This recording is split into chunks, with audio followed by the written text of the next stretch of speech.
APG पाठशालायां भवतां समेषां स्वागतं व्याहरामि। अहमस्मि डॉक्टर राजकुमार मिश्रः। अहं साम्प्रतं राष्ट्रीयसंस्कृतसंस्थानेन सञ्चालिते हरियाणा संस्कृतविद्यापीठे आदर्शमहाविद्यालये साहित्यविभागे सहायकाचार्यपदे कार्यरतोऽस्मि। अहं साम्प्रतं भवतां समेषां पुरस्तात् लक्षणाविषयकं पाठं समुपस्थापयामि। भवन्तः इतः पूर्ववर्तिनि पाठे लक्षणाविषयकम् अनेकं मतं ज्ञातवन्तः। तत्र ममतः सर्वप्रथमम् उपादानलक्षणां लक्षणलक्षणां च निरूपितवान्, भवन्तश्च पठितवन्तः। स्वसिद्धये पराक्षेपः, परार्थं स्वसमर्पणम्, उपादानं लक्षणं चेत् युक्ता शुद्धैव साधुधा। स्वसिद्धये पराक्षेपः, यत्र शब्दः स्वस्य अर्थस्य सिद्धये परस्य अर्थस्य आक्षेपं करोति तत्र उपादानलक्षणा। एतस्याः उपादानलक्षणायाः उदाहरणम् आचार्यः ममतः प्रस्तौति, कुन्ताः प्रविशन्ति। तदनन्तरं परार्थं स्वसमर्पणं, परस्य अर्थस्य सिद्धये यत्र शब्दः स्वार्थं समर्पयति तत्र उपादानलक्षणा भवति। एतस्याः उपादानलक्षणायाः उदाहरणम् आचार्य ममतः गङ्गायां घोषः इति ददाति। भवन्तश्च एतद् उदाहरणं पठितवन्तः। इदानीं लक्षणायाः अन्येपि भेदाः ये वर्तन्ते तान् भेदान् भवन्तः प्रस्तूयमानेऽस्मिन् पाठे पठिष्यन्ति। गौणीलक्षणा तद्भेदाश्च। यथा ममतः पूर्ववर्तिनि पाठे शुद्धायाः लक्षणायाः भेदद्वयम् उपादानलक्षणा लक्षणलक्षणारूपं प्रस्तौति, तथैव अस्या अपि गौणीलक्षणायाः प्रथमतो भेदद्वयम् उपस्थापयति। तत्र भवान् ममतः सारोपान्या तु यत्रोक्तौ विषयी विषयस्तथा आरोप्यमाणः आरोपविषयश्च यत्र अनप्नुतभेदौ समानाधिकरण्येन निर्देश्यते सा लक्षणा सारोपा। यत्र तु विषयी विषयः उभौ उक्तौ सा अन्या सारोपा भवति। कारिकायां प्रयुक्तं तु पदं पूर्वद्वयी व्यवच्छेदकम्। पूर्वद्वयी व्यवच्छेदकम् इत्युक्ते शुद्धालक्षणातः पृथक् विषयी आरोप्यमाणः उपमानरूपः गवादिः, विषयः आरोपः आश्रयः वाहिकादिश्च उपमेयभूतः। यत्र यादृशलक्षणास्थले तथा तेनैव रूपेण स्वस्वधर्मप्रकारेण इत्यर्थः। गोत्ववाहिकत्वादिरूपधर्मप्रकारेण उक्तौ समानाधिकरण्येन शब्दप्रतिपाद्यौ भवतः सा अन्या गौणी सारोपा लक्षणा भवति। कथनस्य तात्पर्यमिदमेव यत्र आरोप्यमाणः उपमानरूपः विषयीति पदवाच्यः, आरोपविषयः उपमेयरूपः विषयपदवाच्यः समान विभक्तिक पदाभ्याम् उपस्थाप्यते तत्र आरोपेण सह वर्तत सारोपा। इत्थं गौण्याः सारोपलक्षणास्वरूपं प्रतिपाद्य इदानीं तद्द्वितीयभेदम् अपि उपन्यस्यति। विषयीयान्तःकृतेऽन्यस्मिन् सा स्यात् साध्यमसानिका। विषयिणा आरोप्यमाणेन अन्तःकृते निगीर्णे अन्यस्मिन् आरोपविषये सति साध्यवसाना स्यात्। इदानीं भेदान्तरमाह। अन्यस्मिन् आरोपविषये आरोपाश्रये वाहिकादौ विषयी अन्तःकृते विषयिणा आरोप्यमाणेन गवादिना अन्तःकृते निगृणे सति सा साध्यवसानिका साध्यवसाना स्यात् इत्यर्थः। अर्थात् विषयिणा उपमानेन आरोप्यमाणेन वा अन्यस्मिन् आरोपविषये उपमेये वा अन्तःकृते निगृणे कृते सति साध्यवसाना लक्षणा। इत्थं लक्षणायाः पूर्वं भेदद्वयं कृतमासीत्, उपादानलक्षणा लक्षणलक्षणा भेदेन। पुनश्च स एव लक्षणाप्रकारः उपचारेण रहितत्वात् शुद्धालक्षणा इति श्रेण्याम् आगता। तदग्रे शुद्धा पूर्वोक्ता लक्षणा तथा गौणीलक्षणा सारोपा साध्यवसानाभ्यामपि पृथक् पृथक् रूपवती अस्ति। इत्थं लक्षणायाः यः प्रकारः अधुनावधि अस्माकं पुरतः उपस्थितः सोऽस्ति उपादानलक्षणा लक्षणलक्षणा शुद्धा सारोपालक्षणा शुद्धा साध्यवसानलक्षणा गौणी सारोपालक्षणा गौणी साध्यवसानलक्षणा। शुद्धा गौणी भेदप्रपञ्चः कथमिति प्रश्ने ममतो ब्रूते। भेदाविमौ तु सादृश्यात् सम्बन्धान्तरतस्तथा गौडौ शुद्धौ च विज्ञेयौ सारोपा साध्यवसाना रूपयोर्लक्षणयोरेव गौणशुद्धभेदाभ्यां परस्परं द्वैविध्यं सूचयितुमेव ममतः तत्कारिकाम् उक्तवान्। इमौ सारोपसाध्यवसान रूपौ भेदविशेषौ सादृश्यात् सादृश्याख्यसम्बन्धात् गौडौ गौणशब्दवाच्यौ तथा सम्बन्धान्तरतः सादृश्येतरसम्बन्धात् कार्यकारणभावादिरूपात् शुद्धौ च विज्ञेयौ। गौणौ इत्यत्र गुणेभ्यः जाड्यमान्द्यादि रूपेभ्यः आगतौ प्राप्तौ इति विग्रह तत् आगतः पाणिनिसूत्रेण अण् प्रत्ययेन। एतदनन्तरम् आचार्य मम्मटः अस्या गौणीलक्षणायाः सारोपसाध्यवसानाभेदयोः क्रमशः उदाहरणं प्रस्तौति गौरवाहिकः गौरयं चेति। गौणीसारोपायाः उदाहरणमस्ति गौरवाहिकः। वाहिको नाम देशविशेषः पंजाब इति प्रसिद्धः। पंचानां सिन्धुसरणां च अन्तराले च ये स्थिताः वाहिकानां ते देशाः न तत्र दिवसं वसेत्। अतः पंजाब भूभागः वाहिकत्वेन प्रसिद्धः। अन्ये तु बहिर्भवो वाहिकः इति व्युत्पत्त्या शास्त्रीयाचार बहिर्भूत इत्यर्थः। बहिषष्टिलोपो यच्च इकच्च इति वार्तिकद्वयेन बहिः शब्दस्य टीलोपे इकक् प्रत्यये च कृते बवयोरभेदात् वाहिक इति रूपम् इत्याहुः। गवाभिन्नो वाहिक इति बोध्य अर्थात गौरवाहिक इति उदाहरणे गौः विषयी आरोप्यमाणः उपमानो वा वर्तते। वाहिकः पंजाब भूभाग निवासी जो हि विषयः उपमेयो वा वर्तते। द्वयोः विषयी विषययोः शब्देन कथनं कृतं वर्तते। एतेनात्र सारूपा लक्षणा तथा च साध्यवसानायाः उदाहरणं गौरयं ददाति मम्मटः। उदाहरणेऽस्मिन् गौः इति विषयिणा वाहिकस्य इत्यस्य निवारणं कृतं वर्तते। अतोऽत्र साध्यवसाना गौरवाहिकः इत्यस्याः गौण्याः लक्षणायाः स्वरूपे मतभेदान् आह। अत्र हि स्वार्थसहचारिणो गुणा जाड्यमान्द्यादयो लक्ष्यमाणाः अपि गोशब्दस्य परार्थाभिधाने प्रवृत्तिनिमित्तत्वम् उपयान्ति इति केचित्। स्वस्य गोशब्दस्य अर्थो गोत्वं जातौ एव शक्तिः इति नियमात् तस्य सहचारिणः समानाधिकरणाः इत्यर्थः। जाड्यमान्द्यादयः इति अत्र आदिपदेन तिष्ठन् मूत्रत्वादि परिग्रहः जाड्यमान्द्यादीनां गुणानां गोपत्सख्यत्वात् आह लक्ष्यमाणाः इति। गोशब्देन लक्षणया बोध्यमाना इत्यर्थः। नन्वेयं वाहिकेन सह कथम अन्वय इत्येत आह परार्थाभिधाने इति। परार्थो वाहिकः तस्याभिधानो अभिधया बोधने इत्यर्थः। प्रवृत्तिनिमित्तत्वं शक्यतावच्छेदकम् उपयान्ति प्राप्नुवन्ति वा। गोशब्दात् लक्षणया प्रथमं जाड्याद्युपस्थितिः ततः अभिधया वाहिकस्य बोध इति भावः। गोशब्दो हि भिन्नार्थकत्वात् वाहिकेन सह अनुपपद्यमान सामानाधिकरण्येन बाधित मुख्यार्थः सन् स्वार्थसहचारि स्वसंबंधेन जाड्यादिगुणान् लक्षयित्वा तानेव प्रवृत्तिनिमित्तीकृत्य शक्यतावच्छेदकीकृत्य वाहिकम् अभिधया बोधयतीति निष्कर्षः। तथा च जाड्यमान्द्यादिवत् अभिन्नो वाहिक इति शक्तिलक्षणाभ्यां बोध। तदेतत् सर्वं काव्यप्रदीपे शब्दान्तरे हि व्याख्यातम्। तथा हि गोशब्दस्य शक्त्या गोत्वं प्रवृत्तिनिमित्तं लक्षणया तु गोशब्दार्थगतं जाड्यमान्द्यादि प्रवृत्तिनिमित्तं भवतीति गोशब्देन जडत्वेन रूपेण वाहिकः शक्त्या बोध्यते इति। इत्थं प्रथमं मतं निरूप्य मम्मटो द्वितीयं मतम् उपस्थापयति। स्वार्थसहचारि गुणाभेदेन परार्थगता गुणा एव लक्ष्यन्ते न तु परार्थो विधीयते इत्यन्ये। अभेदेन साजात्येन गुणा एवेति न तु गुणी इत्यर्थः।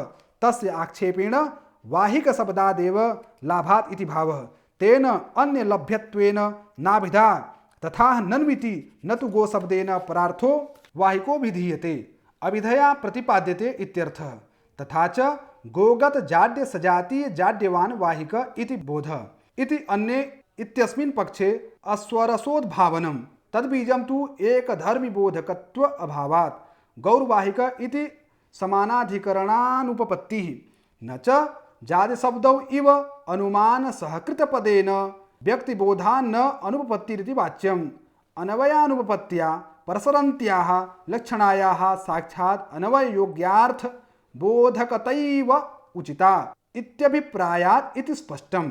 अन्ये इति पदेन अस्वरसोद्भावनं तद्बीजं च अनन्यलभ्यतया धर्मिणो अलक्ष्यत्वे तीरादेरपि गंगापदलक्ष्यता अनापत्ति इत्याहुः। इत्थं मतद्वयम् उल्लिख्य साम्प्रतं स्वमतं प्रकटयति मम्मटः साधारणगुणाश्रयत्वेन परार्थ एव लक्ष्यते इत्यपरे। अर्थात गौरवाहिकयोः समानगुणाश्रयेण वाहिकोऽर्थ एव लक्षणया उपस्थितो भवति। साधारणाः सजातीयाः गुणाः जाड्यमान्द्यादयस्तदाश्रयत्वेन इत्यर्थः। गोवृत्ति जाड्यादि गुण समान जाड्यादि गुणाश्रयत्व रूप संबंधेन परार्थ एव वाहिक एव लक्ष्यते लक्षणया बुध्यते गो शब्देनिति भावः। एवकारेण तदगत गुण रूपान्य योग व्यवच्छेदः तथा चात्र मते जाड्यादि गुण विशिष्टे एव लक्षणा अतो न समानाधिकरण्यानुपपत्तिरिति भावः। अपरे इति न परे अपरे स्वीया इत्यर्थः इत्यस्मन् मतमिति भावः। साधारण गुणाश्रयत्वेन परार्थ एव लक्ष्यते इति सूक्तेर्थे पूर्वमीमांसक सम्मतिम आह। उक्तम च इति अभिधेय बिना भूत प्रतीतिर्लक्षणोच्यते लक्ष्यमाण गुणैर्योगात् वृत्तेरिष्टा तु गौणता। इदं हि मीमांसकानां मतं वर्तते यच्च ममटः स्वमत सिद्धये प्रमाणत्वेन उपस्थापयति। कारिकायाः अस्याः भावः मुख्यार्थस्य प्रमाणान्तरेण बाधे सति मुख्यार्थ संबद्धस्य अविनाभूतस्य अर्थस्य प्रतीतिकारिकाशक्तिः लक्षणा अभिधीयते।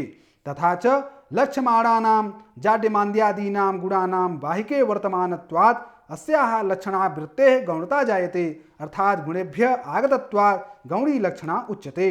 कारिकायां प्रयुक्तम् अविनाभाव इति पदं सम्बन्धमात्रबोधकं न च व्याप्तिपरम्। यतो हि नान्तरीयत्वस्य किं वा व्याप्तेः अर्थपरिग्रहे मंचाः क्रोशन्ति इत्युदाहरणे मंच इति पदस्य मंचस्थ पुरुषरूपार्थे लक्षणा न संभवति। अपि च लक्ष्यमाणानां जाड्यमान्द्यादीनां गुणानां वाहिके वर्तमानत्वात् अस्याः लक्षणावृत्तेः गौणता जायते अर्थात् गुणेभ्यः आगतत्वात् गौणी लक्षणा उच्यते। कारिकायां प्रयुक्तम् अविनाभाव इति पदं सम्बन्धमात्रबोधकं परिग्रहे मंचाः क्रोशन्ति इत्युदाहरणे मंच इति पदस्य मंचस्थ पुरुषरूपार्थे लक्षणा न संभवति। अपि च अविनाभाव स्थितौ अर्थात् व्याप्ति स्थितौ आक्षेपेणैव लक्ष्यमाणार्थसत्वात् लक्षणायाः आवश्यकतैव विकलिता भविष्यति। अयमेवाभिप्रायः मम्मटेन प्रकटीक्रियते। अविनाभावोऽत्र सम्बन्धमात्रं न तु नान्तरीयकत्वं तत्त्वे हि मंचाः क्रोशन्ति इत्यादौ न लक्षणा स्यात्। अविनाभावे चाक्षेपेणैव सिद्धेर्लक्षणायाः नोपयोगः इत्युक्तम्। मम्मटस्य वृत्तेः अर्थ इतोपि सरलतया भवतां पुरस्तात् उपस्थाप्यते। ननु अविनाभावो व्याप्तिः सा चानुमानोत्थापकत्वान् न लक्षणा हेतु अत आह अविनाभाव इति नान्तरीयकत्वम् इति येन विना यन्न भवति तन्नान्तरीयकम्। अंतरा विना भव अंतरीयः ततः स्वार्थे क प्रत्ययः यथा जाति व्यक्त्योर्नान्तरीयकत्वं तथा वाच्यार्थ लक्ष्यार्थयोर् न नान्तरीयकत्वं किंतु संबंध मात्रम अभिप्रेतम इति भावः। नान्तरीयकत्व अंगीकारे व्याप्ति रूपार्थ स्वीकारे दोषमाः। मंचाः क्रोशन्ति इत्युदाहरणे मंचानाम् अचेतनत्वेन क्रोशनस्य असंभवे तत्सिद्ध्यर्थं मंचपदस्य मंचस्थ बालके लक्षणा इष्यते सा न स्यात् इत्यर्थः। मंचस्य भूतलवृत्तितया मंचस्थस्य मंचवृत्तितया दैशिक व्याप्तेरभावात् मंचस्थं विनापि मंच प्रतीतेः कालिक व्याप्तेः अपि असंभवात् इति भावः।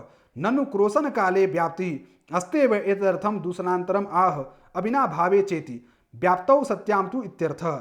आक्षेपेण अनुमानादिना तथा च गंगायां घोष इत्यादौ शब्द सहकृतानुमानेन उपस्थिते तटादौ घोषाधिकरणत्व अन्वयः इति भावः।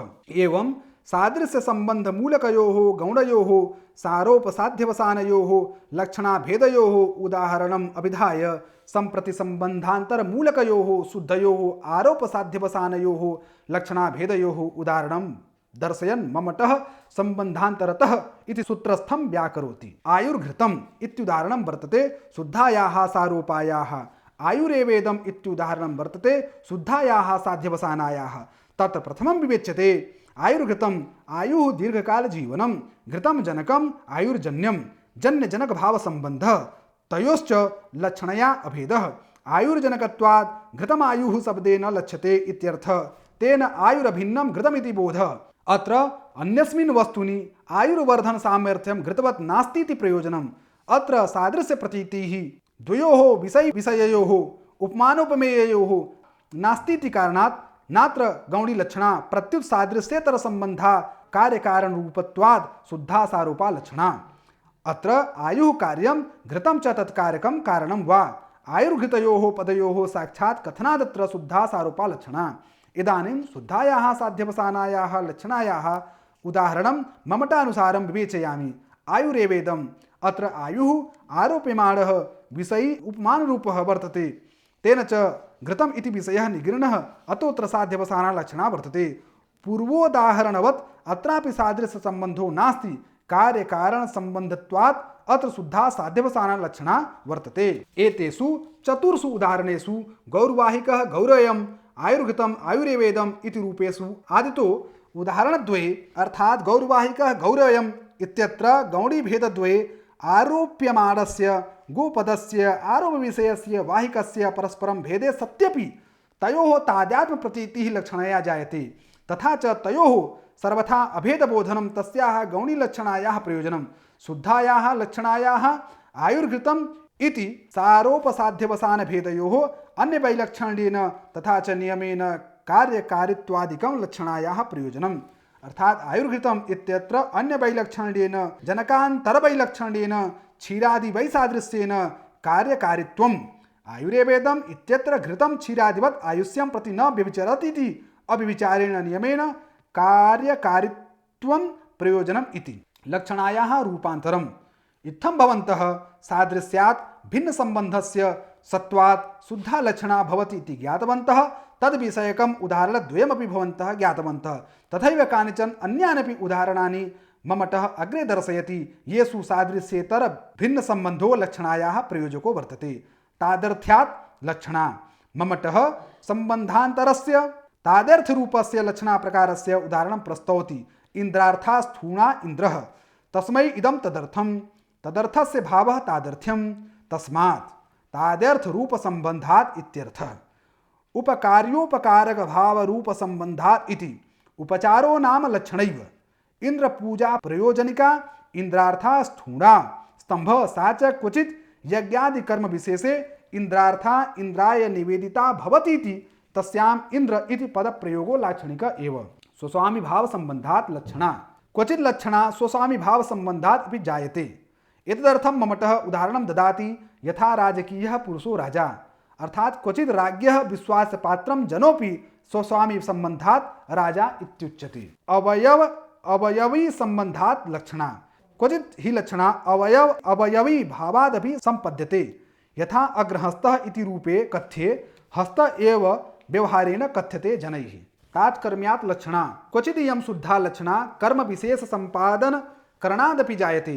यथा कोऽपि जनः ब्राह्मणः सन् तक्षकस्य कार्यं कुरुते तर्हि सः जनः जनान्तरैः तक्षक कर्म संपादन वसतः तक्षः इत्युच्यते। यथा वा कोऽपि ब्राह्मणः सन् वणिक् कार्यं संपादयति चेत् सोऽपि तात्कर्म वसात् वणिक् इत्युच्यते जनैः। लक्षणा तेन षड्विधा। इत्थं भवन्तः लक्षणायाः षट् प्रकारान् ज्ञातवन्तः। ते च यथा उपादान लक्षणा कुन्ताः प्रविशन्ति लक्षणा गंगायां घोषः गौणी सारोपा लक्षणा गौरवाहिकः गौणी साध्यवसाना लक्षणा गौरयम् शुद्धा सारोपा लक्षणा आयुर्घृतं शुद्धा साध्यवसाना लक्षणा आयुरेवेदम्। इत्थं भवन्तः लक्षणायाः षड्भेदान् तदुदाहरणानि च पठितवन्तः। रूढिलक्षणायां न भवति किमपि व्यङ्ग्यं किन्तु प्रयोजनवत्यां लक्षणायां स्थितं व्यङ्ग्यं प्रयोजनरूपं भवति। तच्च प्रयोजनरूपव्यङ्ग्यं लक्ष्यार्थं न भवति। यथा गंगायां घोष इत्यत्र लक्ष्यार्थ तटरूपार्थ एव किन्तु प्रयोजनं लक्ष्यार्थ भिन्नम् एव सत्यपावनत्वादि धर्मरूपम्। अतः प्रयोजन रूप व्यङ्ग्यमिदं न लक्षणाभिषयः प्रत्युत व्यञ्जनाभिषयः किन्तु अयं व्यञ्जनाभिषयः लक्षणाद्वारेण निर्गच्छति। अतोऽत्र लक्षणामूला व्यञ्जना अस्ति। अर्थात् लक्षणामूलम् उद्भवस्थानं यस्या सा लक्षणामूला व्यञ्जना विचारममुं प्रतिपादयन् मम्मटो ब्रूते। व्यङ्ग्येन रहित आरूढौ सहिता तु प्रयोजने प्रयोजनं हि व्यञ्जन व्यापार गम्यमेव। सा लक्षणा रूढौ प्रसिद्धौ सत्यां व्यङ्ग्येन व्यङ्ग्यार्थेन सहिता भवति प्रयोजने च सति व्यङ्ग्येन सहिता भवति इत्यर्थः। एवं च अव्यङ्ग्या सव्यङ्ग्या चेति द्विविधा लक्षणेति भावः।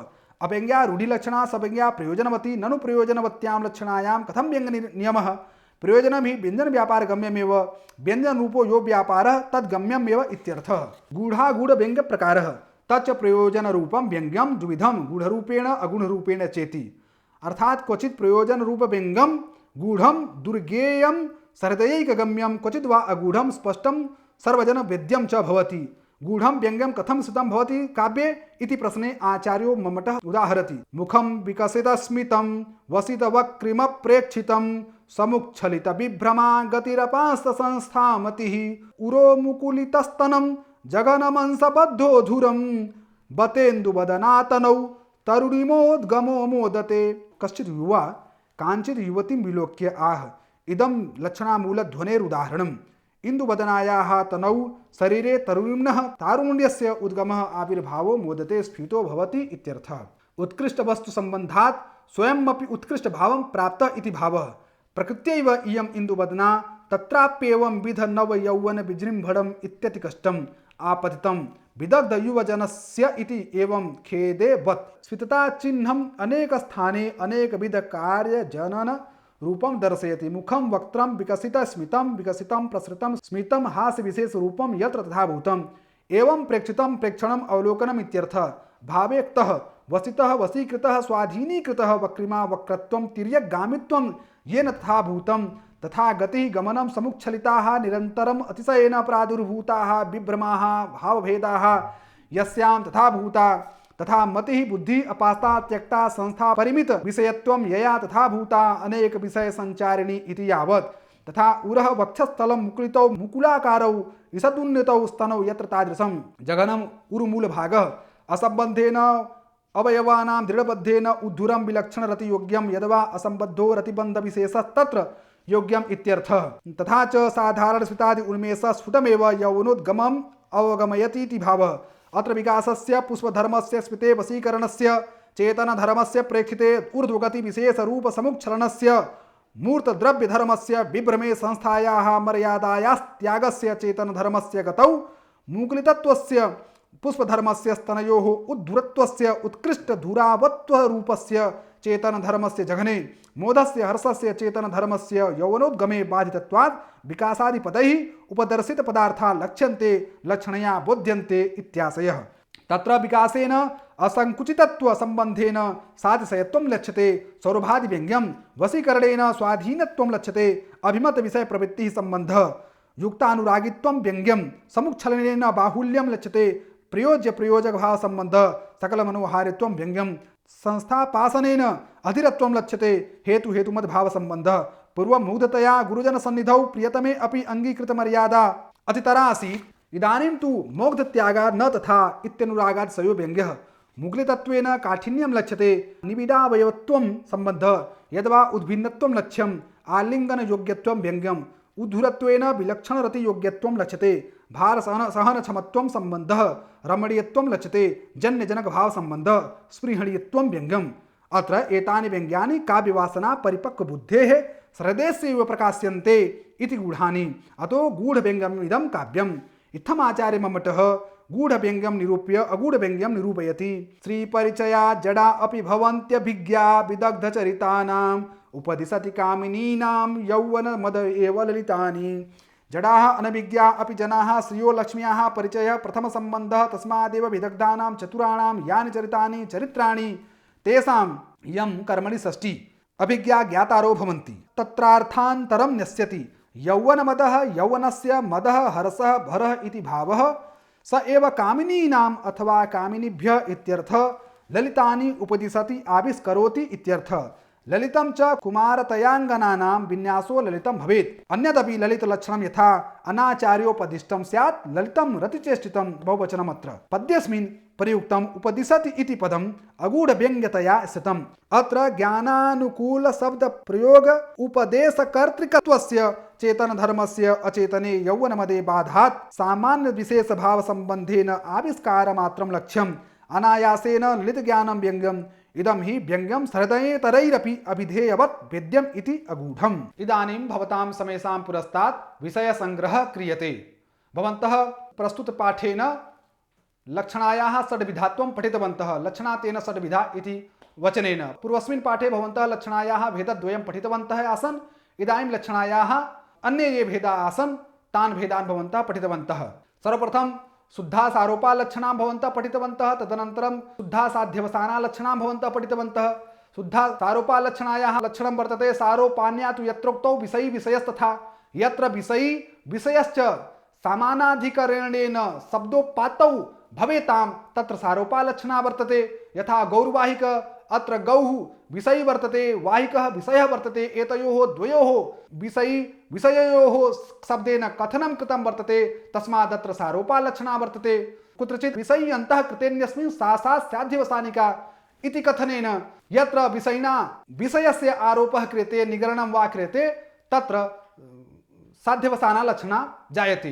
तस्याः साध्यवसानायाः लक्षणायाः उदाहरणं ममटः प्रस्तौति यत् गौरयम्, इयं सारोपा लक्षणा, इयं च साध्यवसाना लक्षणा गौणी वर्तते। यतोहि यत्र सादृश्यसम्बन्धः वर्तते, सादृश्येतरसम्बन्धः यत्र भवति तत्र शुद्धा लक्षणा भवति।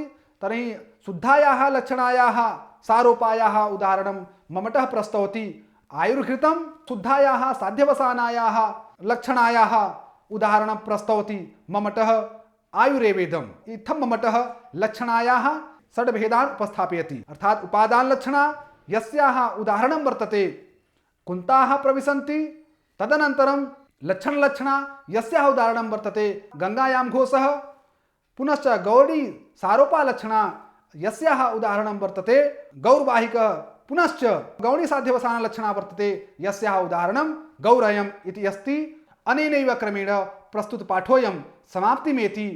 धन्यवादः, नमस्कारः।